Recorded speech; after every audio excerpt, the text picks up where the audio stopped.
De ese tema vamos a conversar con Ana Arreategui, ella es profesora de Economía y Finanzas de ESAN. Y bienvenida, profesora Arreategui.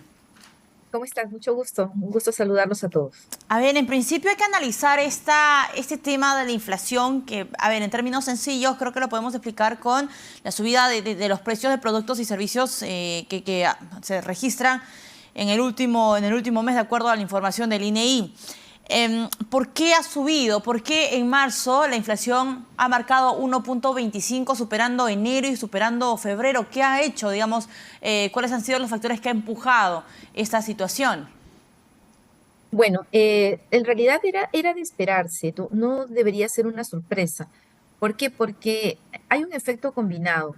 Recuerda que estamos todavía para hablar del mundo externo, estamos todavía terminando el invierno europeo, Ajá. que provoca que los costos de la energía todavía estén altos, ¿no es cierto?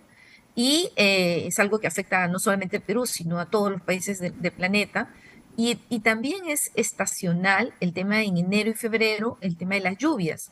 Por supuesto que este año no es solamente el tema de cualquier lluvia, sino que hemos tenido un ciclón de por medio interrupción, perdón, de las carreteras en enero en diciembre y enero por el tema de los conflictos internos, y en febrero ya no hay estos conflictos internos de manera fuertes, pero empiezan los temas climáticos. Entonces, realmente todos los años, en verano, en el verano costeño, se espera que siempre la inflación suba porque suben los precios de los alimentos por las lluvias en la sierra. Entonces, digamos que ahora está este efecto exacerbado por la presencia de Yaku y por lo que significa ahora la presencia del fenómeno del niño o la niña, que todavía no se termina de definir. Esto debería de corregirse en los meses ya de abril, mayo, porque salimos de ese periodo estacional de lluvias frecuentes y también porque Europa ya está saliendo del invierno y está entrando a su primavera.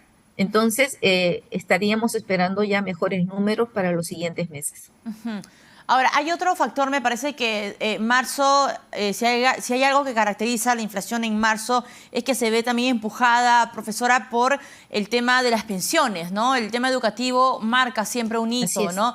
Pensión escolar, los institutos privados, evidentemente, y la universidad también particular. es Eh, correcto. ahora, creo que se cumple lo que se había advertido por parte del Banco Central de Reserva, que esta inflación iba a ser más focalizada porque se da en regiones más que en otras. En el norte, por ejemplo, por el tema de las lluvias, y el sur, ¿cómo está? Claro, efectivamente, ¿cómo podemos decirlo? El Perú no tiene una inflación, aunque estamos acostumbrados a hablar de la inflación de manera general.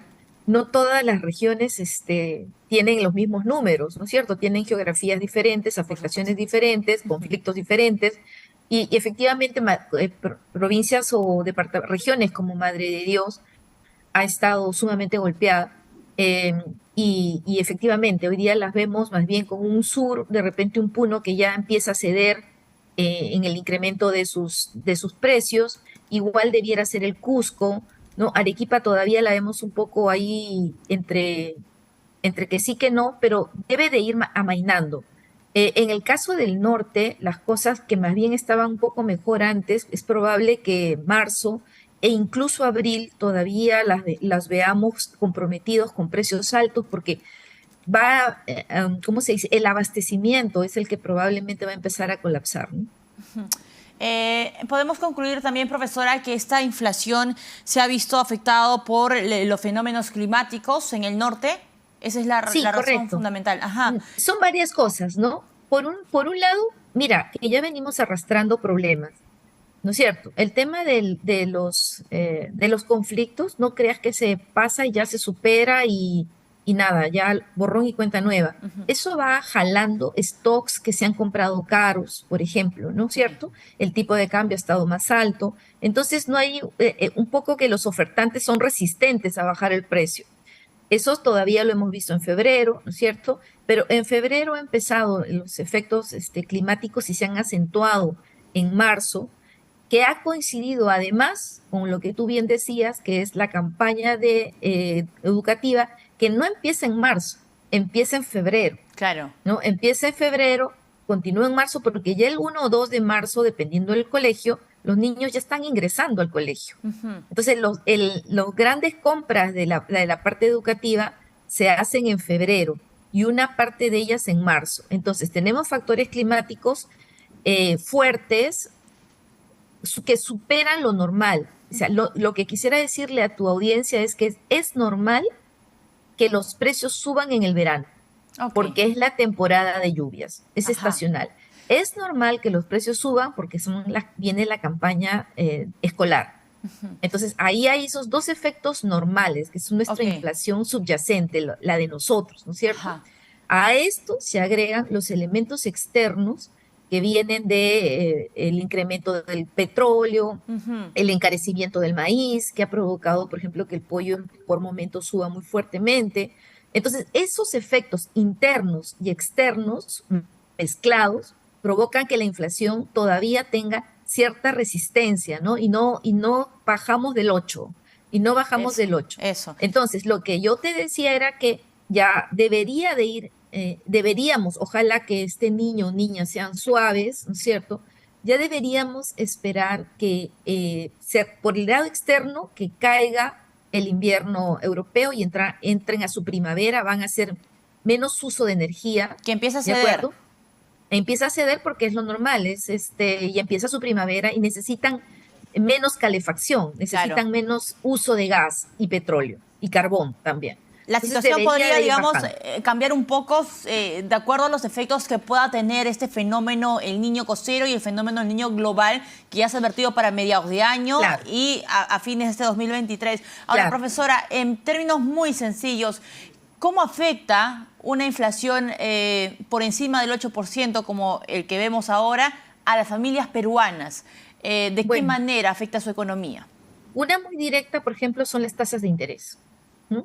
Dentro de las tasas de interés del sistema financiero, si usted, señora, tiene un crédito y que de repente hoy día su banco se lo está dando pues a 18, 20%, 20 y tantos por ciento, dentro de esa composición de la tasa está la inflación. Entonces, cuando la inflación es alta, se mete dentro de la tasa. Si la inflación bajara, entonces habrían razones para que las tasas de interés bajaran. Por ejemplo, los créditos hipotecarios, ¿no es cierto?